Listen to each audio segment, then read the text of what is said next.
तो देखा जाएगा बाद में। बाकी तो सब कुछ ठीक ठाक ही चल रहा है, कोई दिक्कत की बात नहीं है। तो देखिए आपका जो पहला प्रश्न है काफी इंपॉर्टेंट है, बहुत बार आपके परीक्षा में यह प्रश्न देखने को मिला है।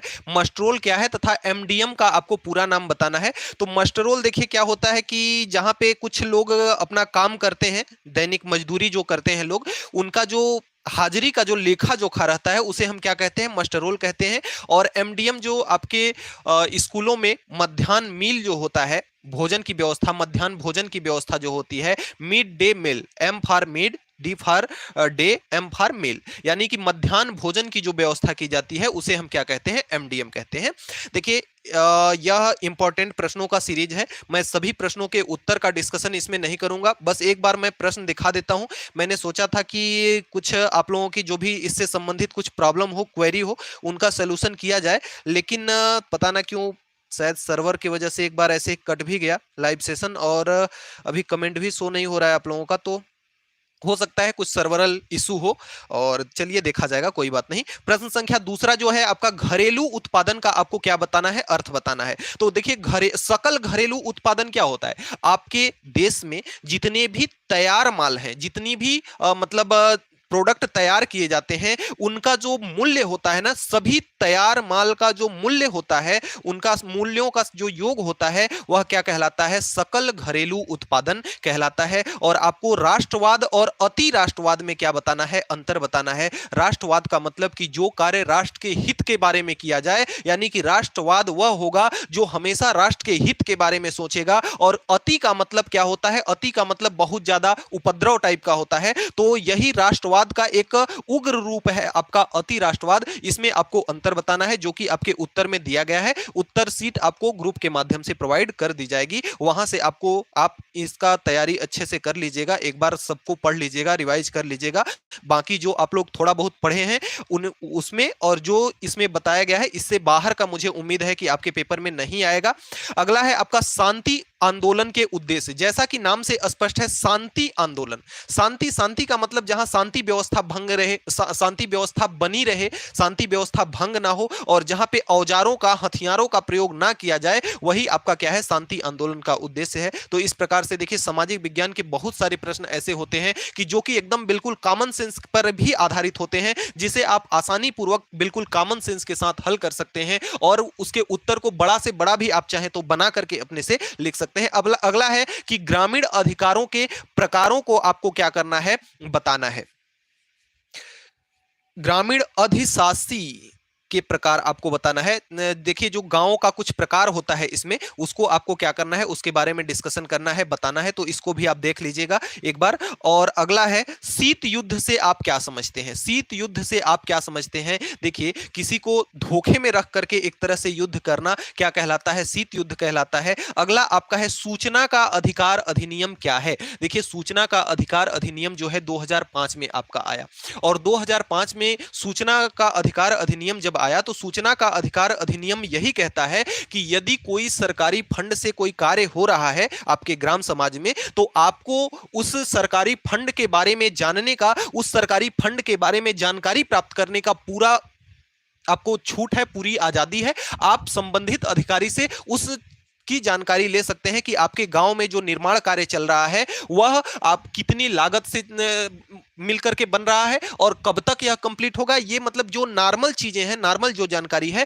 उसकी जानकारी आप अपने माध्यम से ले सकते हैं। ये आपको पूरा अधिकार है। यानी अगर आपके ग्राम समाज में कोई कार्य हो रहा है और आप उसके संबंधित अधिकारी से जाके पूछेंगे कि बताओ ये जो कार्य तुम करा रहे हो, इसका बजट कितना है, तो वह अधिकारी मना नहीं कर सकता। यह आपका बिल्कुल आदेश है, बिल्कुल अधिकार है। इसे, जिसे हम सूचना के अधिकार अधिनियम आरटीआई कहते हैं, आरटीआई के तहत, आरटीआई 2005 में आपकी आई, जो कि यह कहती है कि आप अपने अधिकारों के प्रति उसके बारे में आप जान सकते हैं। न्यूनतम मूल्य क्या है। देखिए जो यह किसानों के उपलक्ष्य में है, न्यूनतम समर्थन मूल्य जो है यह किसानों के उपलक्ष्य में है। सरकार, किसान जो भी उत्पन्न करते हैं, सरकार उसका 1.5 गुना बढ़ा करके, उत्पादन में जितना खर्चा लगा होता है उस खर्चे से 1.5 गुना बढ़ा करके उसको रकम किसान को देती है सरकार। उसे हम क्या कहते हैं, न्यूनतम समर्थन मूल्य कहते है। अब अगला है कि नगद रहित खरीद किस प्रकार से की जा सकती है। आजकल आप लोग जानते हैं कि फोन पे, पेटीएम इत्यादि का जमाना है,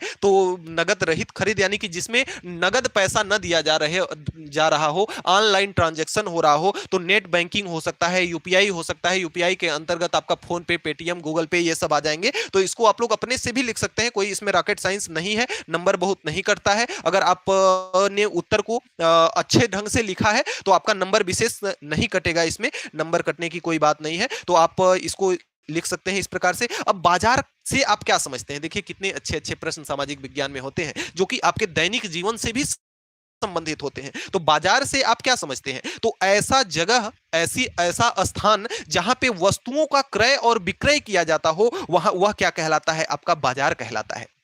ऐसा स्थान जहां पे वस्तुओं का क्या किया जा रहा हो, क्रय एवं विक्रय किया जा रहा हो, आपका क्या कहलाता है? बाजार कहलाता है। और ऐसे स्थान पर वस्तुएं कितनी बहुत ज्यादा संख्या में उपलब्ध होती हैं ताकि इंसान को, मनुष्य को जो भी लेना हो उसमें किसी भी प्रकार की कोई दिक्कत ना हो, वह चीजें आसानी से मिल जाए, यानी कि आपके जरूरत की जो चीजें हैं आसानी से मिल जाए। तो ऐसा स्थान जहां पे चीजों को बेचा जा रहा हो या खरीदा जा रहा हो उसे हम बाजार कहते हैं। और यहां पे वस्तुओं की ज्यादा मात्रा में, भरपूर मात्रा में तादाद लगी होती है, जिससे हमें किसी भी वस्तु को खोजने में कठिनाई नहीं होती है। तो इस प्रकार से हम लोगों ने 10 प्रश्न कंप्लीट कर लिया। अब अगले क्रम में है कि जैविक संसाधन से आप क्या समझते हैं? जैविक संसाधन, जैविक का मतलब कि जो जीवन से जुड़ा हो, जो सजीवों से जुड़ा हो, ऐसे संसाधन को हम क्या कहते हैं? जैविक संसाधन कहते हैं। ऐसे संसाधन को हम क्या कहते हैं? जैविक संसाधन कहते हैं। अगला है कि किस प्रकार की मिट्टी में नमी धारण करने की क्षमता सबसे अधिक होती है, सर्वाधिक होती है?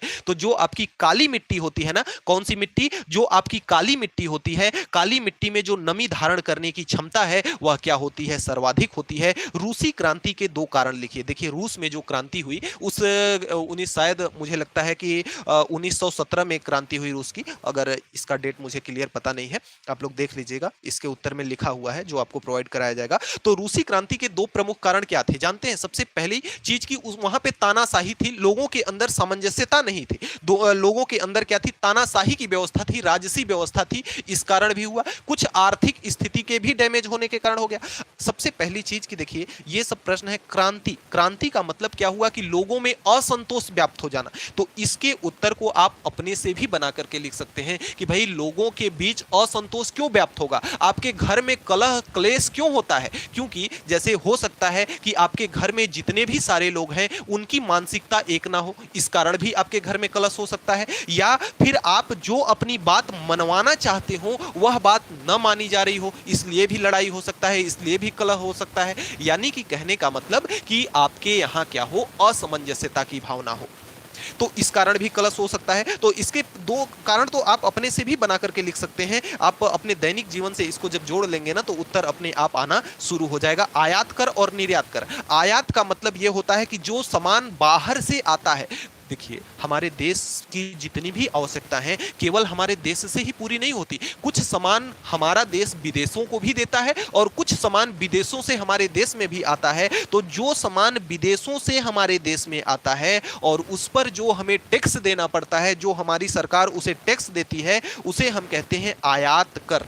और जो हमारे देश से जो सामान, जो वस्तु हमारे देश से किसी दूसरे देश में जाती है और दूसरे देश द्वारा जो हमारे देश को कर दिया जाता है उसे हम क्या कहते हैं? निर्यात कर कहते हैं। अब आगे आती है ई नीलामी। नीलामी का मतलब यह होता है कि किसी भी चीज का बोली लगाना। नीलामी का मतलब क्या होता है? किसी भी चीज का बोली लगाना। जहां ई जुड़ा हो शब्द ना, कहीं की भी मैं बात कर रहा हूं, जहां ई जुड़ा हो शब्द वहां आप समझ सकते हैं कि वहां किसकी बात की जा रही है। तो वहां बात की जा रही है किसकी? इंटरनेट की बात की जा रही है, जहां कहीं भी ई जुड़ा हो। तो इंटरनेट द्वारा नीलामी ही क्या कहलाती है? आपकी ई नीलामी कहलाती है। एकदम सिंपल सी बात है। देखिए पहले जहां की भूमि क्या हो, विवादित हो, या जो वस्तुएं विवादित हो, तो उसको हम ऑनलाइन के माध्यम से क्या करते हैं? उसकी बिक्री करते हैं, उसकी नीलामी कराते हैं, उसको बेचने का इंतजाम करते हैं। तो उस प्रणाली को हम क्या कहते हैं? ई नीलामी कहते हैं। तो इस प्रकार से इसको समझ सकते हैं। अब देखिए अगला है परमाणु बम से होने वाली भयानक नुकसान क्या है। देखिए परमाणु बम क्या है सबसे पहले समझिए। परमाणु बम में क्या होता है कि साइंस में आपने पढ़ा होगा एक नाभिकीय विखंडन। साइंस में आपने क्या पढ़ा है, नाभिकीय विखंडन। तो नाभिकीय विखंडन यानी कि नाभिक के विखंडन से ही क्या किसका निर्माण होता है, परमाणु बम का निर्माण होता है, हाइड्रोजन बम का निर्माण होता है। और हाइड्रोजन बम से नुकसान किस प्रकार से होता है, देखिए आप सब जानते हैं कि 100 डिग्री सेंटीग्रेड पर पानी क्या करने लगता है, उबलना शुरू कर देता है। लेकिन जब आपका यह परमाणु बम किसी स्थान पे फट जाता है ना, तो वहां 100 डिग्री नहीं, वहां 3 लाख डिग्री सेंटीग्रेड टेम्परेचर चला जाता है। मैं क्या कह रहा हूं, इस बात को समझिएगा कि अगर 100 डिग्री सेंटीग्रेड पर आप वहां पे अपनी उंगली को कीजिए तो आपकी उंगली कितनी तेज जलती है। अब समझ जाइए कि जहां पे परमाणु बम फटता है वहां पे 3 लाख डिग्री सेंटीग्रेड पृथ्वी के बाहर का तापमान हो जाता है और लगभग 4000 डिग्री सेंटीग्रेड आपके जमीन का तापमान कर देता है। तो 100 डिग्री पे तो पानी आपका वाष्प बन के उड़ने लगता है और 4000 डिग्री सेंटीग्रेड आपका पानी पृथ्वी के अंदर का तापमान हो जाता है। तो इतना समझ लीजिए कि जहां पे परमाणु बम गिरता होगा ना, वहां पृथ्वी के अंदर जो पानी उपलब्ध है ना, वह भी छाए से क्या हो जाता होगा, सूख करके ऊपर चला जाता होगा। अब समझ लीजिए कि वहां जो वनस्पतियां होंगी, वहां जो जीव जंतु होंगे, उनका क्या हाल होगा। और यह तापमान इकट्ठा से नहीं बढ़ता। जैसे आज परमाणु बम गिरा तो यह मान लेते हैं एक हफ्ते बाद यह असर करना धीरे धीरे शुरू करेगा और परमाणु बम अपना वहां पे अपना प्रभाव दिखाना शुरू कर देगा और धीरे धीरे टेम्परेचर को एकदम तीव्रता से बढ़ाने लगेगा और आपका टेम्परेचर वहां पे 3 लाख डिग्री सेंटीग्रेड हो जाएगा, जिससे वहां की वनस्पतियां, जीव जंतु, पेड़ पौधे, जल जितने भी कुछ होंगे पूरे के पूरे जल के साफ हो जाएंगे और जो आपकी पृथ्वी है वह पूरी तरह से क्या हो जाएगी, वीरान हो जाएगी। नागासाकी और हिरोशिमा नामक जो आपका जगह था जापान का, वहां पे आपके अमेरिका के द्वारा गिराया गया था कौन सा बम, अमेरिका के द्वारा गिराया गया था परमाणु बम। और आज नहीं, कब का गिराया जा चुका है, 100 साल हो गया, लेकिन आज तक वहां के जो संतानें होती हैं वे लंगड़ी, लूली, अपाहिज आज तक भी होती हैं। आपने पढ़ा है कि पार्ट 1 में गिंगो नामक पौधा जो सबसे पहले वहां पे उत्पन्न हुआ था। तो इस प्रकार से परमाणु बम के नुकसान को आप लिख सकते हैं कि इसमें तापमान क्या होता है, अत्यधिक इतना ज्यादा बढ़ा देता है कि वहां की सारी वनस्पतियां सूख जाती हैं, वहां का जल सूख जाता है, इंसान पानी के लिए तबाह हो जाता है और अंतिम में जल करके सब कुछ क्या हो जाता है, ध्वस्त हो जाता है। तो इस प्रकार से आप परमाणु के बारे में लिख सकते हैं। अगला है कि आपका द्वीपों का देश किसे कहा जाता है। देखिए भारत के हमारे दक्षिण और पश्चिम में स्थित है एक जिसे हम कहते हैं इंडोनेशिया। दक्षिण और पश्चिम में क्या उपस्थित है आपका, इंडोनेशिया एक देश है। इंडोनेशिया एक क्या है, देश है जिसे हम द्वीपों का देश कहते हैं। द्वीपों का देश कहते हैं। द्वीप क्या होते हैं कि जैसे चारों तरफ समुद्र हो और बीच में एक टापू टाइप का निकल गया हो, टीला टाइप का निकल गया हो, उसे हम क्या कहते हैं, द्वीप कहते हैं। और जो आपके इंडोनेशिया है ना, उसमें आपके 17,000 के लगभग द्वीप हैं। मतलब ऐसे ऐसे टापू जो कि पानी के बाहर हों, ऐसे ऐसे टापू लगभग 17,000 टापू आपके इंडोनेशिया के अंदर उपलब्ध हैं। इसलिए द्वीपों का देश किसे को कहा जाता है, इंडोनेशिया को कहा जाता है। स्मार्ट सिटी की अवधारणा क्या है, स्मार्ट सिटी नाम से ही स्पष्ट है कि जहां पे सारी कुछ व्यवस्था, सारी कुछ फैसिलिटी उपलब्ध हो, उसे ही तो हम कहेंगे स्मार्ट सिटी। अब सारी कुछ व्यवस्था होंगी क्या, जैसे वहां पे शिक्षा की व्यवस्था हो और जैसे वहां पे आपके चिकित्सा की व्यवस्था हो, जैसे वहां पे बच्चों को आने जाने के लिए स्कूली साधन की व्यवस्था हो, बिजली, बत्ती, लाइट, पानी इत्यादि की व्यवस्था हो, जहां पे मतलब हर चीज की व्यवस्था हो, हर दैनिक जीवन में उपयोग आने वाली मार्केट हो, सब्जी मंडी हो इत्यादि, इसमें जोड़ करके आप लिख सकते हैं, कोई दिक्कत की बात नहीं है। अगर विस्तृत उत्तरी में आता है तो इसको बकायदे एक एक चीज हेडिंग डाल करके आप लिखिएगा कि जैसे स्मार्ट सिटी बोल रहा है तो स्मार्ट सिटी क्या है, तो जहां पे संसाधन की उचित व्यवस्था हो, पर्याप्त मात्रा में, हेडिंग डाल लीजिएगा। फिर लिख दीजिएगा उसमें कि चलने के लिए, आने जाने के लिए, एक स्थान से दूसरे स्थान तक जाने के लिए उचित साधन की व्यवस्था हो, स्कूल की व्यवस्था हो इत्यादि, धीरे धीरे हेडिंग डाल करके पूरा आप लिख सकते हैं। इस प्रकार से प्रश्न संख्या 18 को। अगला है कि मिट्टी के नवीनीकरण के लिए क्या उपाय करना चाहिए कि मिट्टी में पैदावार अधिक से अधिक हो सके, यही तो होता है नवीनीकरण। यानी कि मिट्टी में भाई बढ़ती हुई जनसंख्या इतनी ज्यादा बढ़ रही है, यदि पैदावार अच्छी नहीं होगी तो क्या जनसंख्या किस प्रकार से खाएगी, फिर तो भूखों मर जाएगी। इसलिए मिट्टी की नवीनीकरण होना अत्यंत आवश्यक है। और नवीनीकरण का मतलब कि उसमें पैदावार बढ़ाना उसका अत्यंत आवश्यक है। उसे अच्छे उर्वरक दी जाए, अच्छी से अच्छी जुताई की जाए और अच्छा से अच्छा उसमें कंपोजिट खाद वगैरह दिया जाए। यही आपका क्या है, मिट्टी मिट्टी के नवीनीकरण, जंगल लगाया जाए, वन लगाया जाए जिससे प्रदूषण कम हो और पौधे आपके अच्छे रहें, पानी की व्यवस्था की जाए। तो इस प्रकार से आप इसके लिए इसके भी उत्तर कर सकते हैं। अब देखिए अगला है आपका वर्साय की संधि तथा इससे जर्मनी को क्या क्या हानि उठानी पड़ी। देखिए वर्साय एक आपका जगह का नाम है, वर्साय जो है एक आपके जगह का नाम है, फ्रांस के पेरिस में स्थित वर्साय एक महल का नाम है। फ्रांस के अंदर, फ्रांस देश के अंदर एक शहर है पेरिस, और पेरिस के अंदर एक आपका वर्साय महल है, एक घर है, उसका नाम क्या है, वर्साय। देखिए जब आपका द्वितीय विश्व युद्ध हुआ, जब आपका प्रथम विश्व युद्ध हुआ तो उसमें जर्मनी को करारी हार मिली। जर्मनी की तरफ से लड़ाई कर रहा था हिटलर, हिटलर प्रमुख था, वहां पे जर्मनी को बहुत करारी हार मिली। और हार होने के पश्चात कुछ जो मित्र राष्ट्र थे, और पहली चीज की जो युद्ध हुआ किन किन के मध्य हुआ, जर्मनी के साथ 5 राष्ट्र थे, उन राष्ट्रों का नाम मुझे अभी एक्चुअल में याद नहीं है, लेकिन 5 राष्ट्र थे, और कुछ मित्र राष्ट्र थे जिसमें आपके संयुक्त राष्ट्र संघ, रूस वगैरह और अमेरिका वगैरह शामिल थे। तो इनसे जर्मनी ने युद्ध किया, जिसे विश्व युद्ध के नाम से जानते हैं, और जर्मनी को करारी हार मिली। और जब हार मिली ना तो जर्मनी को एक समझौता के रूप में 5 देशों से अलग अलग समझौता कराया गया, और जर्मनी को 440 धाराओं के अंतर्गत, टोटल 440 धाराओं के अंतर्गत जर्मनी को पूरी तरह से मढ़ दिया गया। यानी कि जर्मनी को पूरी तरह से बेइज्जती के साथ स्वीकार करना पड़ा इस समझौते को, और उसके अलावा, उस समझौते को स्वीकार करने के अलावा जर्मनी के पास कुछ दूसरा रास्ता भी नहीं था।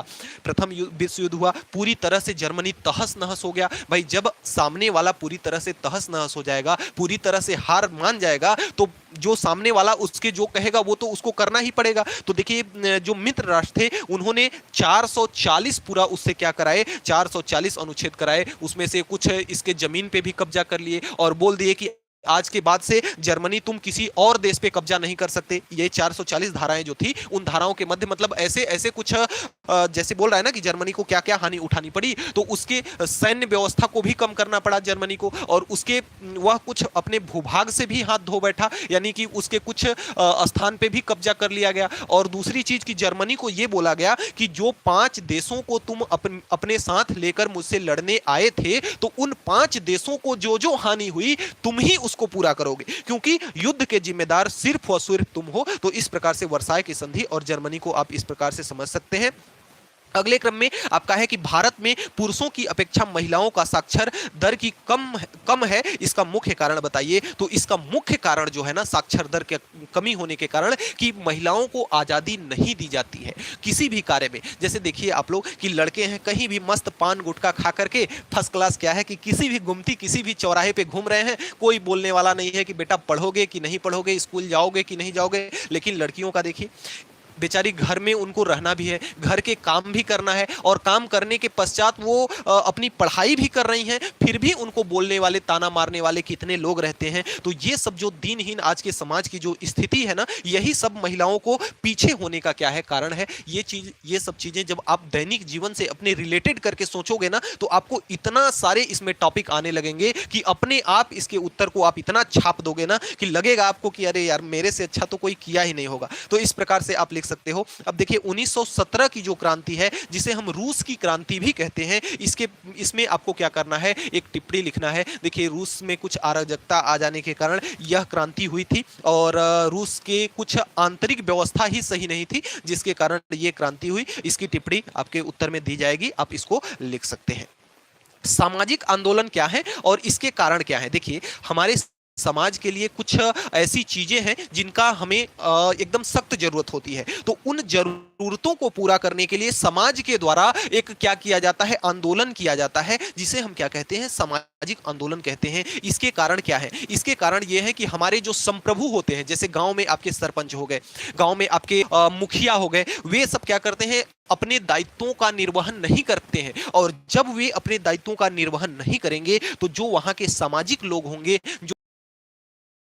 उनके द्वारा आंदोलन किया जाएगा उनके विपरीत। तो इसका कारण यही है कि उनके अंदर जो सामंजस्यता की स्थिति है या शिक्षा का अभाव भी एक इसका मुख्य कारण है। अगला है दबाव समूह।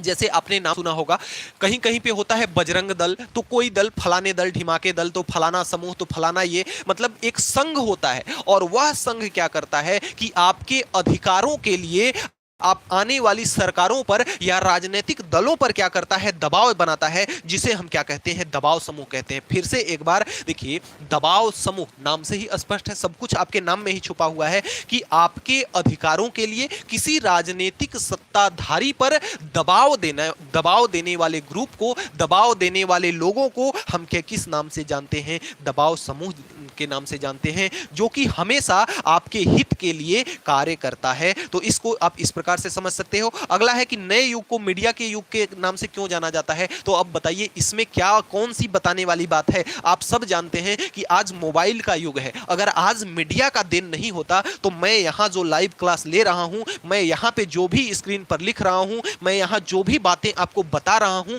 क्या आप सुन पाते, क्या आप इन बातों को देख पाते, नहीं देख पाते। तो इसलिए नए युग को मीडिया का युग क्यों कहा जाता है, आप इसको इसके बारे में भली भांति अच्छे से लिख सकते हैं कि आज के डेट में इतने ज्यादा संसाधन हो गए हैं कि हम हर एक न्यूज को घर बैठे टीवी चैनलों के माध्यम से, मोबाइल के माध्यम से, इंटरनेट के माध्यम से घर पे देख रहे हैं, एकदम विजुअली देख रहे हैं, उसको वीडियो के रूप में देख रहे हैं। तो यह सब किसका युग है, मीडिया का युग है। तो इस प्रकार से इसको आप लिख सकते हैं। अगला है प्रथम विश्व युद्ध पर जन सामान्य पर क्या असर पड़ा। अब देखिए उत्तर लिखने का मैं ट्रिक बता रहा हूं आप लोगों को। पहली चीज तो आप समझ जाइए यह किससे जुड़ा हुआ है, युद्ध से जुड़ा हुआ है।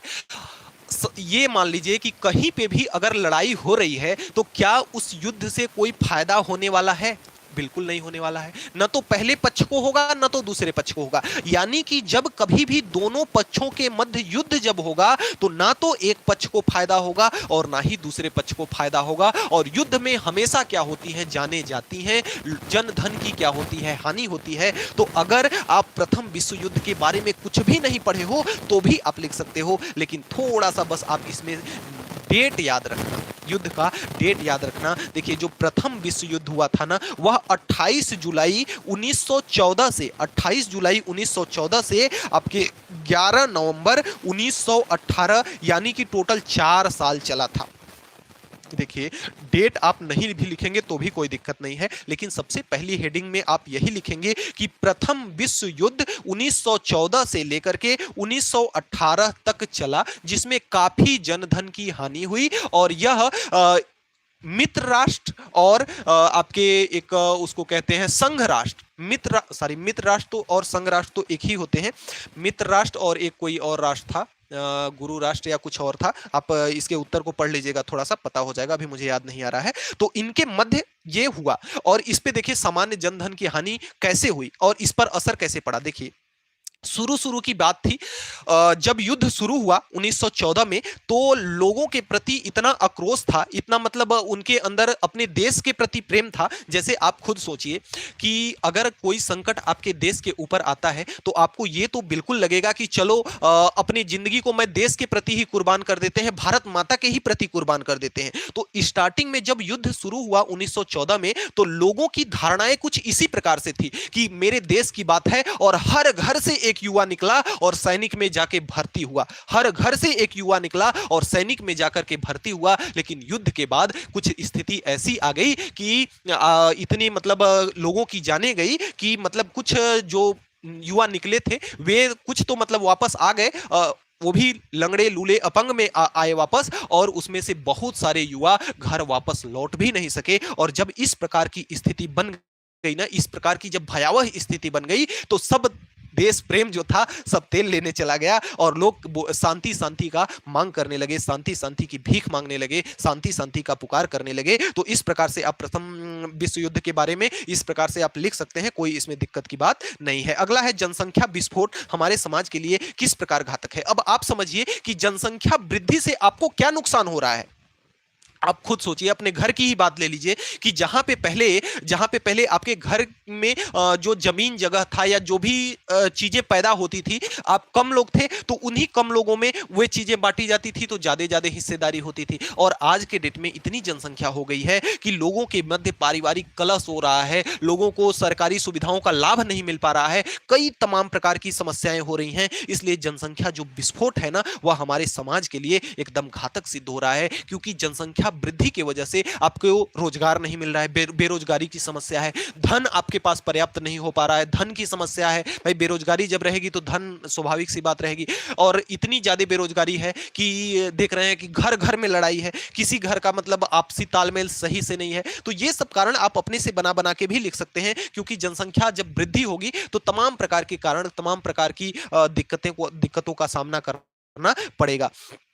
भारतीय संसद के आपको कार्यों का वर्णन करना है। देखिए जो भारतीय संसद है वह अपनी कानून व्यवस्था को एक मंत्रिमंडल की एक व्यवस्था है जिसमें कानून इत्यादि का उसमें ये होता है किसी के साथ अन्याय न हो, जो बजट आ रहे हैं सरकारी वह नियमित रूप से हर क्षेत्र में जाएं। तो इस प्रकार से इसके उत्तर को लिख सकते हैं। बाकी आपको इसका उत्तर मैं थोड़ा थोड़ा छोटे से लैंग्वेज में ही समझा दे रहा हूं, हालांकि आप लोगों का कमेंट तो आना बंद हो गया है, पता ना क्यों, कुछ इशू आ जाने के कारण। आप लोग नॉर्मल कमेंट कर दीजिएगा, जो भी अगर इससे संबंधित जो भी कुछ क्वेरी होगी आप लोग इसमें नॉर्मल कमेंट कर दीजिएगा, लाइव कमेंट नहीं, नॉर्मल कमेंट कर दीजिएगा। मैं उस कमेंट को पढ़ लूंगा और आप लोगों का जो भी क्वेरी होगी उसका रिप्लाई मैं जरूर कर दूंगा। ऐसे भी मैं हर एक कमेंट का रिप्लाई करता हूं, उसमें कोई सोचने या दिक्कत की बात है नहीं। अगला है आपका सर्वोच्च न्यायालय की शक्तियां एवं कार्य। देखिए सर्वोच्च न्यायालय सबसे बड़ा न्यायालय होता है, यानी कि उसकी शक्तियां भी भरपूर होंगी, न्यायिक संबंधी शक्ति होगी, प्रशासनिक शक्तियां होंगी। इस प्रकार से मतलब आप अपने से भी जोड़ करके इसको बना। भाई न्यायालय का कार्य क्या होता है, कुछ दीवानी मुकदमे होते हैं, यानी कि आपके जो जमीन जगह से होते हैं, लड़ाई झगड़े से होते हैं, तो कुछ दीवानी मुकदमे भी होते हैं, कुछ कानूनी प्रक्रिया भी उसमें होती है। तो ये सब आप इनकी शक्तियों को आप इस प्रकार से लिख सकते हैं। और इनका कार्य मुख्य रूप से कि सभी नागरिकों को समान अधिकार मिले, किसी भी नागरिकों के अधिकारों का हनन ना हो, किसी नागरिक कोई अधिकार से वंचित ना रहे, कोई उसको लाभ ऐसा ना हो कि जो मतलब सार्वजनिक हो और उसे ना मिले, उसके साथ कोई अन्याय ना हो। इन सब का जो निराकरण करने वाला होता है वह क्या होता है, आपका सर्वोच्च न्यायालय होता है। इसका उत्तर बकायदा लिखा हुआ है, आप इसके उत्तर को वहां से पढ़ लीजिएगा एक बार जरूर, क्योंकि इंपॉर्टेंट प्रश्न है। अगला है भारतीय रिजर्व बैंक के कार्य। भारतीय रिजर्व बैंक, जिसे हम आरबीआई कहते हैं, जिसे हम क्या कहते हैं, जिसे हम आरबीआई कहते हैं। आरबीआई क्या होती है? देखिए आरबीआई आपके देश की जितनी अर्थव्यवस्था है, जितना पैसे रुपए वाली व्यवस्था है, उसका सभी का लेखा जोखा क्या कौन रखता है? आपका आरबीआई रखता है। तो इसका उत्तर कोई खास नहीं है, आप इसका उत्तर लिख लेंगे। अगला है आपका कि भारत एक शक्तिशाली देश है किंतु इसके निवासी क्या है? निर्धन है। भारत एक शक्तिशाली देश, पहले आपको यह सर्टिफाइड करना पड़ेगा कि भारत एक शक्तिशाली देश है। तो कैसे है?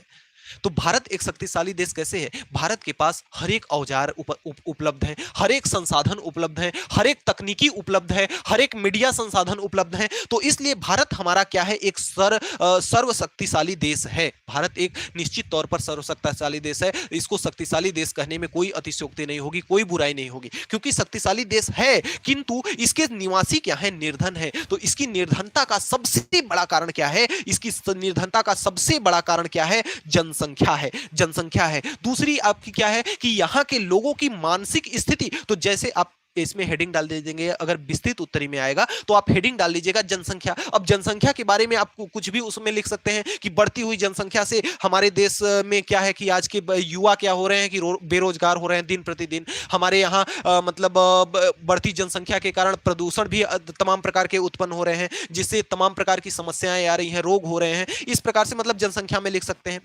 अगला निर्धनता का क्या कारण है? उचित संसाधन तो है, लेकिन उचित संसाधन का प्रयोग उचित रूप से प्रयोग नहीं हो रहा है, क्योंकि शिक्षा की कमी है। आज भी हमारे भारत देश में शिक्षा की पर्याप्त रूप में कमी है, तो जिसके कारण हमारे वो संसाधन तो हैं लेकिन उपयोग उसका नहीं कर सकते हैं। भारत के लोगों की मानसिक स्थिति सबसे मैटर करती है कि मानसिक स्थिति भारत के लोगों की ऐसी है कि अगर 8 घंटे की ड्यूटी है, अगर 8 घंटे की ड्यूटी है तो हर व्यक्ति चाहे रहेगा कि मैं 5 घंटे में ही घर चला आऊं। जैसे अभी मेरी ही इवनिंग ड्यूटी थी, ड्यूटी रहती है आपकी कितनी 2 से 10 बजे तक, 2 से 10 बजे तक ड्यूटी रहती है। लेकिन फिर भी आप लोगों से मैं बोल दिया था कि मुझे 8 बजे आप लोगों के साथ में लाइव आऊंगा और 8 बजे आप लोगों के समक्ष कुछ बातें होंगी, डिस्कशन होगा पेपर के बारे में। तो कमेंट तो आप हो गया, डिस्कशन तो मुश्किल है और आप लोगों को मैं देख सुन नहीं सकता, लेकिन फिर भी मैंने 10 बजे के पहले ही आया, और आप लोगों के साथ जुड़ा, तो आखिर मैं भी अपने काम में क्या किया, चोरी तो किया ना किसी प्रकार से।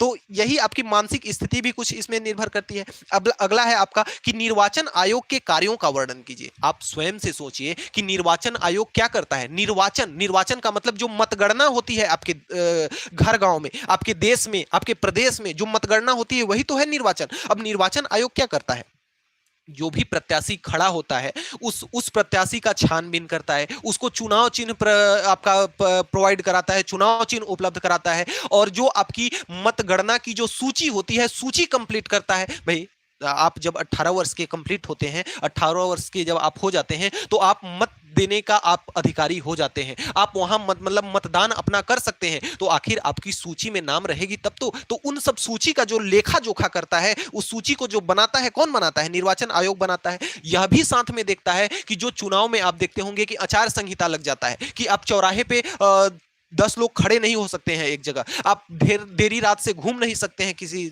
सड़क गली चौराहे में। तो ये आचार संहिता की जो व्यवस्था कौन करता है, कौन करता है, निर्वाचन आयोग करता है। दूसरी चीज कि जो निर्वाचन में अगर किसी भी प्रकार की त्रुटि आ जाती है, कोई दावा करता है कि हाँ इसमें कुछ मतलब निर्वाचन में मतगणना में त्रुटि हुई है, यहाँ पे कुछ धांधली हुई है, तो वहां पे निर्वाचन आयोग का ये होता है कि उस मतदान को वह निरस्त करा दे। तो यह इसके क्या है, कार्य हैं। इस प्रकार से इनके कार्यों को, कई कार्यों का वर्णन कर सकते हैं। अगला है वैश्वीकरण से आपका क्या आशय है। देखिए कुछ घटनाएं ऐसी होती हैं जो स्थानीय क्षेत्र की घटनाएं हों या क्षेत्रीय घटनाएं हों, उनमें उसको विश्व स्तर पर उसको रूपांतरित करना क्या कहलाता है, वैश्वीकरण कहलाता है। तो वैश्वीकरण को आप परिभाषित कैसे करेंगे कि स्थानीय क्षेत्र की घटनाओं को विश्व स्तर पर रूपांतरित करना क्या कहलाता है, वैश्वीकरण कहलाता है। अगला आपका है कि हमें संविधान की जरूरत क्यों है। तो देश को चलाने के लिए नियम की जरूरत होती है, और वो नियम हमें कहां मिलता है, संविधान के अंदर मिलता है। वह नियम कहां मिलता है, हमें संविधान के अंदर मिलता है। तो इसलिए हमें संविधान, भाई देश को चलाने के लिए नियम की आवश्यकता होती है। अगर समझिए कि अगर संविधान ना होता तो आदमी आदमी का अगर कत्ल कर देता तो उसको कोई भय ही नहीं होता। भाई साइंस में आपने पढ़ा है मरो या मारो, मरो या मारो की स्थिति बनी थी ना। चैप्टर 1 में जो पढ़ा था कि जब जीवों का विकास हो रहा था तो मरो और मारो, जो जीव मार सका वह बच गया और जो जो मार नहीं पाया वह मरा गया। तो इस प्रकार से अगर संविधान का भय नहीं रहता, मर्डर का भय नहीं रहता, तो लोग रोज आए दिन मर्डर होता। लेकिन आज क्या है, संविधान है, संविधान के अंतर्गत रूल है, जिसके कारण लोग उस संविधान से डर रहे हैं कि ताकि अगर वे गलत काम करेंगे तो उसको सजा मिलेगी, उसकी सजा उसको मिलेगी, इसलिए उसका डर बना हुआ है। इसलिए हमें संविधान की जरूरत है। देखिए मेरे बताने का, मेरे डिस्कशन करने का, मेरे इतने बड़बड़ाने का केवल मतलब यही है। इसका उत्तर तो मैं आपको प्रोवाइड करा ही दूंगा, लेकिन अगर आप मेरी बातों को ध्यान से सुन रहे हैं ना, मेरी बातों को अगर आप ध्यान से समझ रहे हैं ना, तो आपके पेपर में जैसे यही प्रश्न आ गया कि बढ़ते हुए जनसंख्या का पूरे भारत के विकास में किस प्रकार बाधक है, स्पष्ट कीजिए। तो आपको लगेगा कि हाँ सर ने क्या क्या बात बताई थी, थोड़ा सा याद करें। तो जब आप याद करेंगे ना कि अरे सर ने तो ये पॉइंट बताया था, तो उस पॉइंट के बारे में आप सेल्फ से सोच सकते हैं, उतना के लिए आप सक्षम हैं, उतना समझदार आप हैं। तो इसलिए मैं थोड़ा सा इसको मैं ये नहीं चाहता था, मैं तो चाहता था कि बस आप लोगों की जो क्वेरी हो, मैं तो कोई इसमें मतलब ये सोच के आज का लाइव सेशन चालू ही नहीं किया कि मैं इतना मतलब इस प्रश्नों के बारे में डिस्कशन करूंगा। मैंने तो सोचा, कुछ बच्चों का कमेंट था कि सर लाइव क्लास आइए, जिससे हम लोगों को भी पता चलेगा कि हम लोगों की तैयारी कितनी हुई है। तो मैंने तो बस यही सोचा था कि मैं आपको क्वेश्चन दिखा दूंगा, बाकी इसका आंसर आपको व्हाट्सएप ग्रुप के माध्यम से दे ही दूंगा।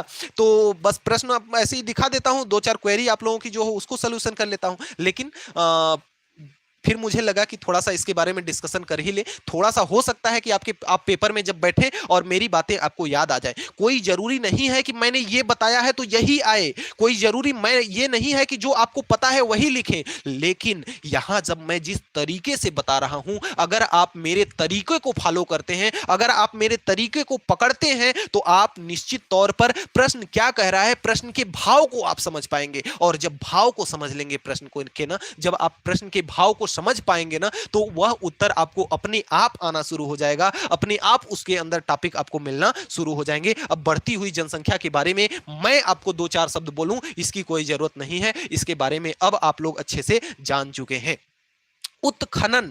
उत्खनन का मतलब क्या है? जैसे आपके घरों गांव में ही देखा होगा कि नदी वगैरह से बालू क्या करते हैं, लोग बेचते हैं। नदी वगैरह से बालू क्या करते हैं, उठाते हैं, मिट्टी को कोड़ करके बेचते हैं। तो ये सब क्या है? उत्खनन है। और उत्खनन से क्या हो रहा है? जब नदी का बालू खत्म हो जा रहा है तो हमारे जल स्तर में काफी गिरावट आ रही है। जो उत्खनन, जहां कोयले के खानों से उत्खनन करके कोयला निकाला जा रहा है, तो वह कोयला क्या कर रहा है? धूल मिट्टी के कण जो हैं, उस खनन से जो धूल मिट्टी के कण उड़ रहे हैं, पूरे वातावरण में फैल रहे हैं। और वे पूरे वातावरण में फैल करके धूल मिट्टी के कण सब कहां आ रहे हैं? हमारे श्वसन क्रिया द्वारा हमारे नाक में घुस करके हमारे फेफड़ों को क्या कर रहे हैं? जाम कर दे रहे हैं। और हमारे शरीर के अंदर काफी तरह के क्या कर रहे हैं? रोग उत्पन्न करते जा रहे हैं। तो ये हमारे उत्खनन से आने वाली समस्याएं हैं। जो आपके पेड़ पौधों की कटाई है, यह भी एक प्रकार का उत्खनन है। तो जो पेड़ पौधों की कटाई कर दे रहे हैं भाई, उत्खनन अगर कहीं से कुड़ाई हो रही है तो वहां पे उस प्रकृति में जो पेड़ पौधे हैं वो भी तो नष्ट हो रहे हैं ना। और जब पेड़ पौधे नष्ट हो रहे हैं तो स्वाभाविक तौर पर हमारे वातावरण पर प्रभाव पड़ रहा है, हमारे पर्यावरण पर प्रभाव पड़ रहा है, पर्यावरण प्रदूषण को प्रभावित कर रहे हैं।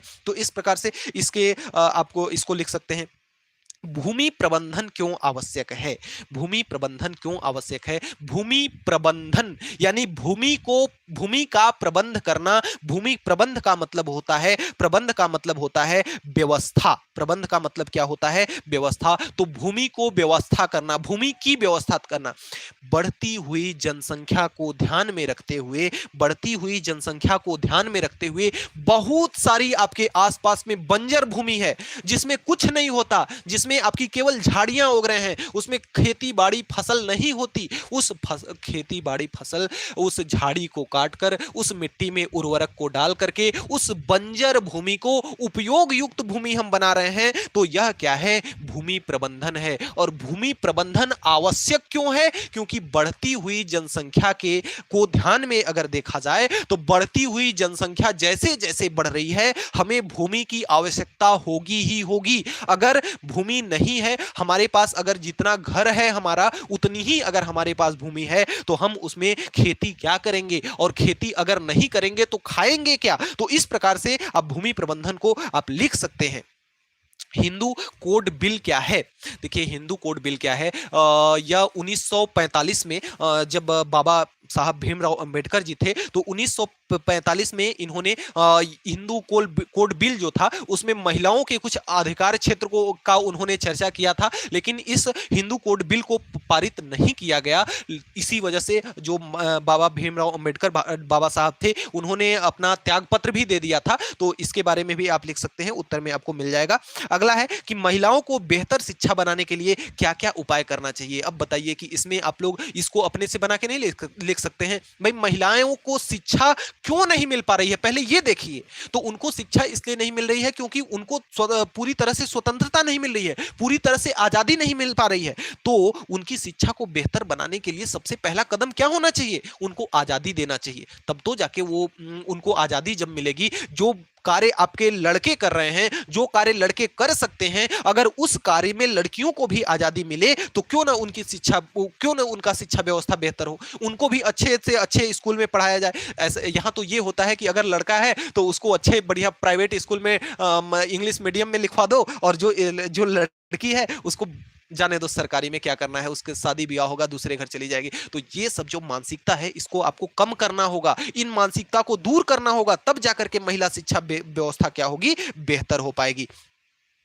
विश्व युद्ध में जर्मनी के पराजय के क्या कारण थे? तो जर्मनी के पराजय के क्या कारण थे? देखिए, युद्ध काफी लंबा समय तक चला, जिसमें जर्मनी के काफी जन धन की क्या हो गई? हानि हो गई, जिससे जर्मनी बुरी तरह से क्या हो गया? टूट गया, और अंतिम में इसको हार स्वीकार करना पड़ा। तो इस प्रकार से आप इसको इसके उत्तर को लिख सकते हैं। अगला है ऋण। ऋण किसे कहते हैं? ऋण किसे कहते हैं तथा ऋण की शर्तें क्यों आवश्यक है? ऋण का मतलब होता है कर्ज। तो जो बैंक एक निश्चित समय के लिए एक निश्चित राशि जो बैंक के द्वारा हमें कर्ज के रूप में दी जाती है, उसे हम क्या कहते हैं? ऋण कहते हैं। हमने क्या बताया? बैंक के द्वारा एक निश्चित समय के लिए एक निश्चित राशि हमें जो कर्ज के रूप में कुछ शर्तों के तहत दी जाती है, उसे हम क्या कहते हैं? ऋण कहते हैं। अब ऋण की शर्तें क्यों जरूरी है? शर्तें क्या है कि जैसे जो हम ऋण लिए, जो बैंक हमको कर्जा दिया, उस पर कुछ ना कुछ ब्याज लगाएगा, और शर्त क्या है, उसको हमको हर महीने में इतना रुपए किस्त के रूप में पेड करना होगा। यह क्या है, इसकी शर्तें हैं। तो ये शर्तें इसलिए की जाती हैं, इतने साल के अंदर ही आपको जमा करना है, इस इतना रुपए का इतना रुपए आपको जमा करना है। ये सब क्या है, आपकी शर्तें हैं। और यह शर्तें इसलिए लगाई जाती हैं कि अगर ये शर्तें ना होती तो जो बैंक से कर्जा लेता, आज कर्जा लेता, कल को भूल जाता, बोलता कि तुम अपना देखो, हम अपना देखेंगे, हमारा काम बना, अब जाए भाड़ में जनता, उससे हमको मतलब नहीं है। तो ये शर्तें इसीलिए बनाई जाती हैं कि जो ऋण दाता है, सॉरी, जो ऋण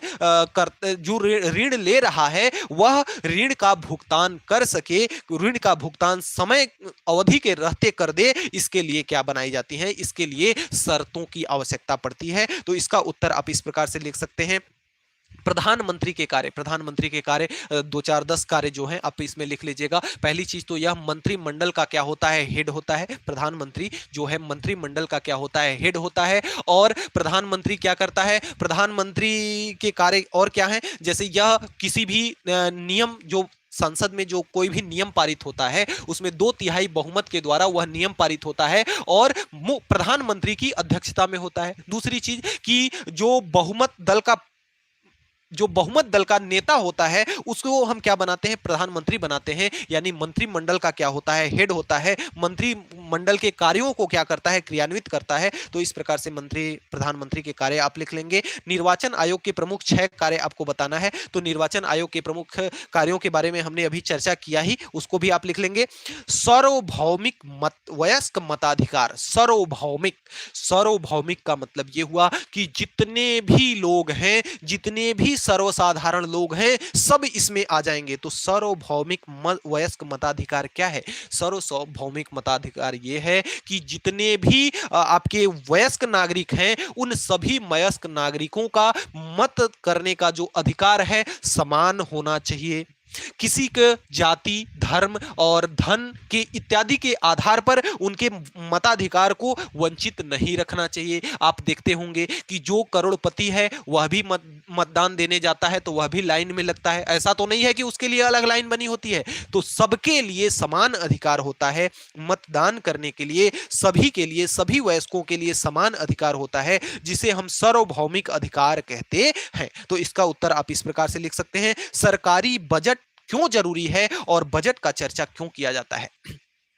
सरकार के पास कोई ऐसी मशीन नहीं है कि वह धड़ाधड़ पैसा छापते जाए और आपकी जरूरतों को पूरा करते रहे और आपको विशेष प्रकार की जो सुविधाएं उपलब्ध कराई जा रही हैं सरकार द्वारा, जैसे आवास की सुविधा, नलकूपों की सुविधा, तालाब की सुविधा, सिंचाई की सुविधा इत्यादि जो सुविधाएं दी जा रही हैं, सरकार के पास पैसा कहां आता है। सरकार आपके ही पैसे में, आपके ही द्वारा जो सामान लेने में जो टैक्स लगाता है, आपके ही पैसे का जो टैक्स आप देते हो, उस टैक्स को सरकार बजट के रूप में क्या करती है, पारित करती है, जिसका लाभ पुनः आपके ही पैसे का लाभ पुनः सरकार आप तक क्या करती है, पहुंचाती है, जिसे हम क्या कहते हैं, बजट कहते हैं। जिसे हम क्या कहते हैं, बजट कहते हैं। बजट में कर की चर्चा क्यों जरूरी है। देखिए, कर का मतलब होता है जो टैक्स, कर का अंग्रेजी होती है टैक्स। तो जो टैक्स आप देते हैं ना, वही टैक्स तो सरकार के खाते में जाता है और वह पैसा जब सरकार के खाते में टैक्स जाता है तो उसी को सरकार विशेष प्रकार की बजट बनाती है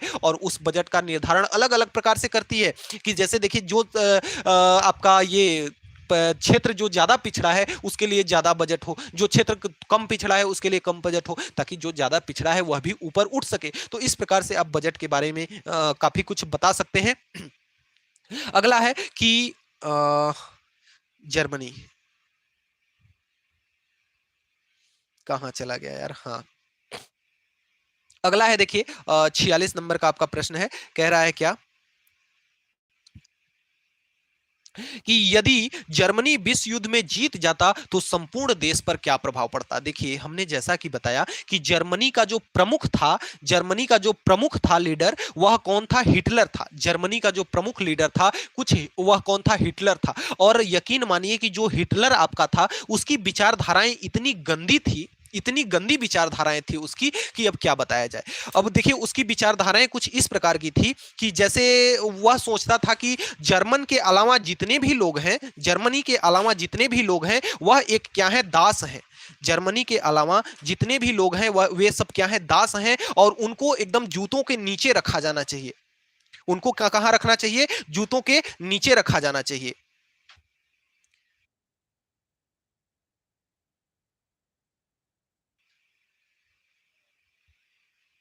तो सॉरी, देखिए किसी कारण बस,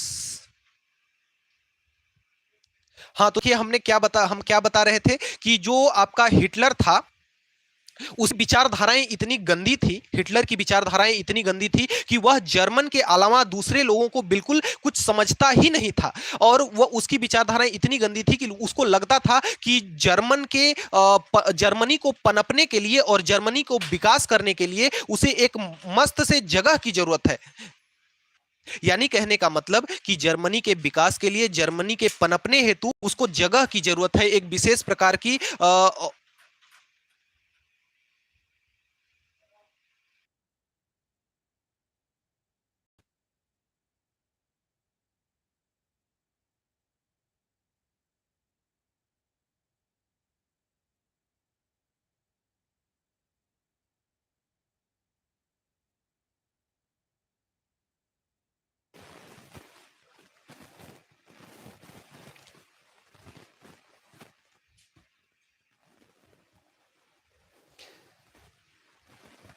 चलिए डिस्टरबेंस के लिए सॉरी।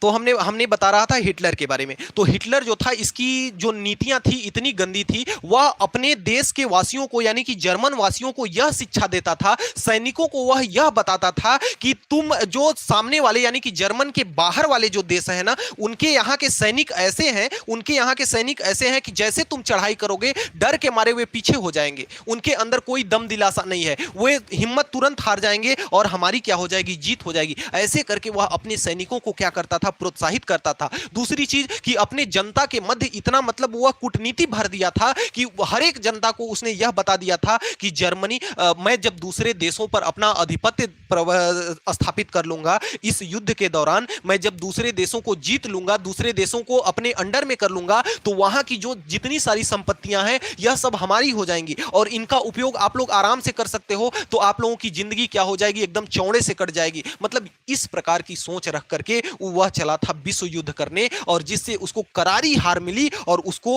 उसके धारणाओं का उसको परिणाम भुगतना पड़ा सारे जर्मनी को क्या, इसके साथ जो 5 देश टोटल थे उन पांचों देशों को उसको क्या करना पड़ा, भुगतान करना पड़ा इसका परिणाम। तो इस प्रकार से इसको लिख सकते हैं, इसका उत्तर बकायदे दिया गया है, उसको लिख सकते हैं आप। अब अगला है आपका, कहां चला जा रहा है यार, 47 नंबर, भारत के राष्ट्रपति की शक्तियां कार्यों का वर्णन कीजिए। भारत का जो राष्ट्रपति होता है देश का प्रथम नागरिक होता है, इसके पास बहुत सारी शक्तियां होती हैं, विधायी शक्तियां होती हैं, वित्तीय शक्तियां होती हैं, न्यायपालिका से संबंधित शक्तियां होती हैं, और जो न्यायालय द्वारा जिस व्यक्ति को मौत की सजा मिल गई होती है, फांसी की सजा मिल गई होती है, उसे भी राष्ट्रपति क्या कर सकता है, उस फांसी के सजा को भी माफ कर सकता है। तो सजा माफ करने का भी अधिकार एकमात्र राष्ट्रपति और किसके पास होता है, राज्य के राज्यपाल के पास होता है। तो इस प्रकार से राष्ट्रपति के कार्य एवं शक्तियों को आप लिख लेंगे, उत्तर में दिया गया है सब कुछ। और अगला है आपका, ग्रामीण अधिवास एवं नगरीय अधिवास से आप क्या समझते हैं। देखिए ग्रामीण अधिवास कहने का मतलब यह है कि जहां पे ग्रामीण अधिवास का मतलब कि जहां लोग रहते हों, तो जहां पे ग्रामीण लोग रहते हैं ना, वहां की भूमि क्या होती है, वहां की भूमि क्या होती है, जो गांव की भूमि है वह बहुत बंजर टाइप की होती है। बंजर कहने का मतलब थोड़ा सा वहां जंगल पेड़ पौधे क्या होते हैं, ज्यादा होते हैं। नगरीय जो आवास होते हैं, कभी आपने देखा होगा कि जो बड़ी बड़ी सिटियां हैं वह अधिकतर समतल एरिया में बसे होते हैं, प्लेन एरिया में बसे होते हैं। क्यों? क्योंकि प्लेन एरिया का पैदावार भी ज्यादा होता है, और दूसरी चीज कि जहां पे पेड़ पौधे वनस्पतियां पहाड़ पंडव इत्यादि होंगे, वहां पे जो खेत खलिहान होंगे वहां पे खेत खलिहान भी कम होंगे, और समतल एरिया में तो पूरी जितनी भी खेत होगी वहां पे खेती खेती ही आपको समझ में आएगा, खेती खेती ही दिखेगा। तो नगरीय अधिवास को आप इस प्रकार से समझ सकते हैं। ग्रामीण अधिवास में घर भी आपके दूर दूर होते हैं। इसमें अगर अंतर आपको बताना है, क्या समझते हैं, क्या मतलब अंतर बताना है, दो चीजों को अगर दिया है तो निश्चित तौर पर उसमें इसमें क्या बताना है आपको अंतर।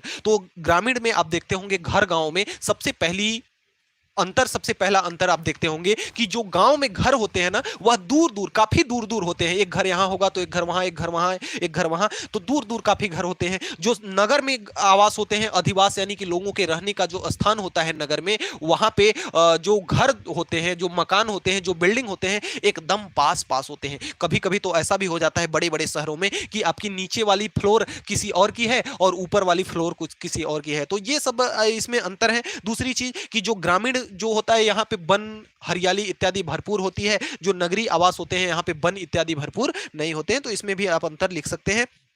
अगला है आपका कि बंजर भूमि से कैसे भिन्न है। बंजर भूमि जहां पे कुछ भी ना होता हो, पेड़ पौधे भी ना हो, वह क्या कैसी भूमि कहलाती है? बंजर भूमि कहलाती है। कृषि भूमि जहां पे कृषि हो। तो सबसे पहला चीज तो यह भिन्न है, यानी कि अंतर इसमें भी बताना है। तो बंजर भूमि में कोई कृषि नहीं होती, कृषि भूमि में कृषि होती है। बंजर भूमि में किसी भी प्रकार का उर्वरक डालने के बाद पैदावार उसमें नहीं होती, लेकिन कृषि भूमि में पैदावार आपकी अच्छी होती है। तो इसकी संबंध में क्या राय है आपको बताना है। इसके संबंध में आप राय बता सकते हैं। संचार के प्रमुख साधनों की व्याख्या करना है। संचार के प्रमुख साधन, टेलीविजन क्या है? एक संचार का साधन है। संचार किसका संचार कर रहा है? न्यूज चैनलों का संचार कर रहा है, फिल्मों का संचार कर रहा है, हमारे भारत की संस्कृति का विनाश कर रहा है फिल्मों के माध्यम से। भाई विनाश करे या भाई कोई जरूरी तो नहीं है ना कि मोबाइल है तो विनाश ही कर रहा है। अगर आप मोबाइल से अभी पढ़ रहे हैं तो ये अगर कुछ नहीं तो आप आज के इस वीडियो से अगर शुरू से जो बच्चा अंत तक देख रहा है तो मुझे उम्मीद है कि वह 50% तो निश्चित सवाल एकदम आसानी पूर्वक कर लेगा। अगर उसको सवाल नहीं भी आएगा ना और मेरी बातों को अगर अच्छे से ध्यान से समझ रहा है और मेरे बताने के ट्रिक को अगर समझ रहा है तो जो प्रश्न वह नहीं पढ़ा है उसको भी हल करके आएगा, ये मेरा दावा है। तो यह भाई अगर संचार व्यवस्था है तो इससे आपको फायदा भी तो है।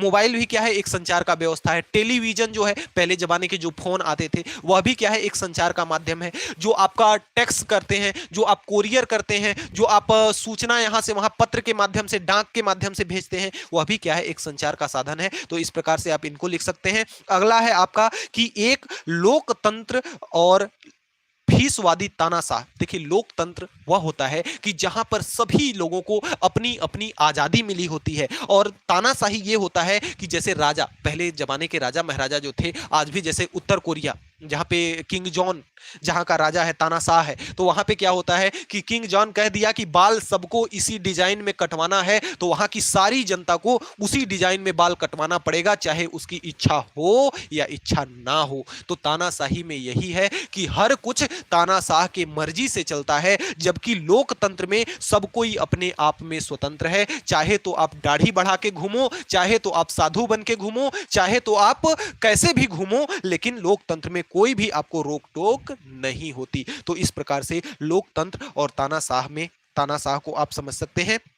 अगला है आपका एंडोसल्फान। क्या है एंडोसल्फान? आपका एक कीटनाशक दवाई है। तो आप लिख सकते हैं कि एंडोसल्फान एक कीटनाशक दवाई है जो कि हमारे हरी सब्जियों, हमारे फसल इत्यादि में कीड़ों को नाश करने हेतु, कीड़ों को मारने हेतु क्या की जाती है? दी जाती है। तो एंडोसल्फान को आप लिख सकते हैं। हरित क्रांति किसे कहते हैं? इसकी विशेषताओं का वर्णन कीजिए। नाम से स्पष्ट है सब कुछ। हरित क्रांति यानी हरा भरा, और क्रांति का मतलब जहां मतलब हरियाली के प्रति, जैसे हरित क्रांति में क्या है? वनों को आप काट रहे हैं तो हरियाली को नष्ट कर रहे हैं। तो ऐसी क्रांति जो कि हरियाली को नष्ट करने वालों के प्रति क्या करे? उसके सरोकार की भावना रखे, यानी कि उसको रोकने की भावना रखे, वही क्या कहलाएगी? हरित क्रांति कहलाएगी। तो इस प्रकार से इसके विशेषताओं को आप भी लिख सकते हैं। अगला है आपका कि द्वितीय विश्व युद्ध पर आपको क्या करना है? टिप्पणी लिखना है। अगर मैं आपको बता दूं द्वितीय विश्व युद्ध कब हुआ था, तो द्वितीय विश्व युद्ध 1 सितंबर 1939 में चला था। द्वितीय विश्व युद्ध 1 सितंबर 1939 में चला था, और 2 सितंबर 1945 तक चला था। 1939 से 1945 तक द्वितीय विश्व युद्ध चला। और दूसरी चीज कि इसमें टोटल 10 करोड़ सैनिकों ने क्या किया? इसमें भाग लिया। टोटल 10 करोड़ सैनिकों ने भाग लिया, और जिसमें से 6 से 7 करोड़ सैनिक क्या हुए, मारे गए। यानी कि आज तक के रिकॉर्ड में इतनी बड़ी जनधन की हानि नहीं हुई थी कभी। पूरे विश्व की जितनी जनसंख्या है, उस पूरे विश्व की जनसंख्या के 3% लोग उस विश्व युद्ध में क्या हुए थे, मारे गए थे, सरेआम कत्ल कर दिए गए थे। तो यह एक हमारे विश्व की सबसे बड़ी दुखद घटना है जिसमें काफी जनधन की हानि हुई। हमने कितना बताया टोटल इसमें आपके कितने सैनिक भाग लिए, 10 करोड़ सैनिक भाग लिए, और कितने मरे, 6 से 7 करोड़ सैनिक क्या हो गए, मरे, और बाकी सैनिक लंगड़े लूले अपाहिज लंगड़े ये सब हो गए। तो द्वितीय विश्व युद्ध से बहुत से जनधन की क्या हुई, हानि हुई। दूसरी चीज की द्वितीय विश्व युद्ध कब से कब तक चला, तो 1939 से 1945 में, 1939 से 1945 यानी कि 6 साल तक पूरा चला। कितने साल तक चला आपका, 6 साल तक, 6 से 7 साल तक आपका चला। अगला देखिए, इसका इस सेशन का आज का लास्ट प्रश्न है कि मुद्रा के प्राचीन एवं आधुनिक स्वरूप का वर्णन कीजिए। देखिए कितनी अच्छी बात है ना। मुद्रा के प्राचीन में मुद्रा क्या थी, जैसे लोग कुछ बेचने आते थे घर गांव में, तो प्राचीन के लोग क्या करते थे कि जैसे जो घर में चावल है, घर में गेहूं है, घर में धान है, तो चावल गेहूं धान इत्यादि दे करके सामान खरीद लेते थे। लेकिन आज लोग क्या करते हैं, आज लोग मोबाइल निकाले, तड़ाक से पेटीएम किए, सामान ले लिए। तो आज के मुद्रा में और प्राचीन के मुद्रा में यही आपको अंतर है। प्राचीन की मुद्रा हमारी वस्तुएं हुआ करती थी, जिन वस्तुओं के बदले हम उस वस्तुओं को देकर के दूसरी वस्तु लिया करते थे। तो ये क्या है, आपकी प्राचीन मुद्रा है। और आधुनिक मुद्रा का आधुनिक स्वरूप क्या है, मुद्रा का जो आधुनिक स्वरूप है वह आज क्या है, पैसा है। पैसा आज हम हर कुछ क्या करते हैं, पैसे के सहारे खरीदते हैं। भारत का जो मुद्रा है, राष्ट्रीय मुद्रा, वह क्या है, रुपया है। हर किसी के पास रुपया है, वह क्या करता है, आसानी से सामान देता है, पैसा दे करके खरीदता है। तो इस प्रकार से आज का सेशन समाप्त हो गया। और मुझे दुख की बात यह है कि आज आप लोग कमेंट के माध्यम से नहीं जुड़ पाए, और शायद यह एक तरह से अच्छी भी बात है। यदि आप लोग कमेंट किए होते, कमेंट करते रहे होते, तो शायद मैं इतने अच्छे से इन प्रश्नों का एक्सप्लेन नहीं किया कर पाया होता। तो मुझे इस बात की खुशी भी है कि आप लोग भले कमेंट ना कर पाए, लेकिन आज के सेशन को हमने आपको एकदम अच्छे से डीप में हर चीजों को बताया। और यदि जो बच्चा शुरू से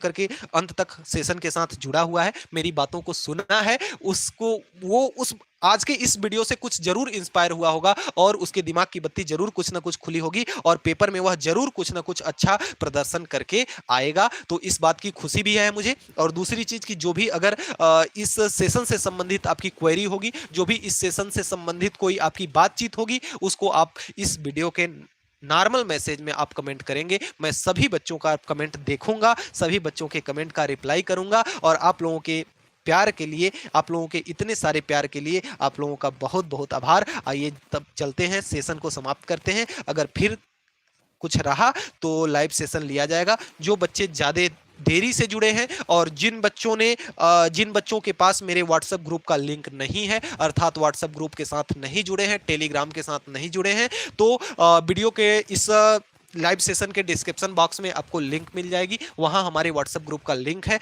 उस लिंक के थ्रू आप जुड़ सकते हैं और हमसे कनेक्ट हो सकते हैं। आपकी जो भी क्वेरियां होंगी सॉल्व कराई जाएंगी। अब मुझे जो लगता है कि जैसे आपका हिंदी का पेपर समाप्त हो गया, अंग्रेजी का पेपर समाप्त हो गया, गणित का पेपर समाप्त हो गया, विज्ञान का पेपर समाप्त हो गया, अब आपका धीरे से सोशल साइंस का भी पेपर समाप्त हो जाएगा। यानी कि जो मुख्य विषय थे वे लगभग आपके क्या हो गए, समाप्ति की ओर चले गए। अब कुछ पेपर आपके रह गए हैं, जिसके बाद आपका कक्षा 10वीं कंप्लीट हो जाएगा। अब आप लोगों से मैं मिलूंगा कक्षा 11वीं में, और आप लोग कक्षा 11वीं में कौन सा विषय पढ़ना चाहते हैं कमेंट एक बार कीजिएगा। हालांकि पोस्टें आती रहेंगी। मैं अभी फिलहाल कक्षा 9th पे भी थोड़ा ध्यान देना है मुझे, कक्षा 9th वाले भी काफ़ी परेशान हैं। 9th का भी थोड़ा सिलेबस कंप्लीट करा दूं, फिर मैं जल्दी से चाहूँगा कि 15 से 20 दिन के अंदर, तब तक आप लोग रेस्ट भी ले लें। 15 से 20 दिन के अंदर आप लोगों से फिर से बातचीत होगी, फिर सेशन को शुरू किया जाएगा।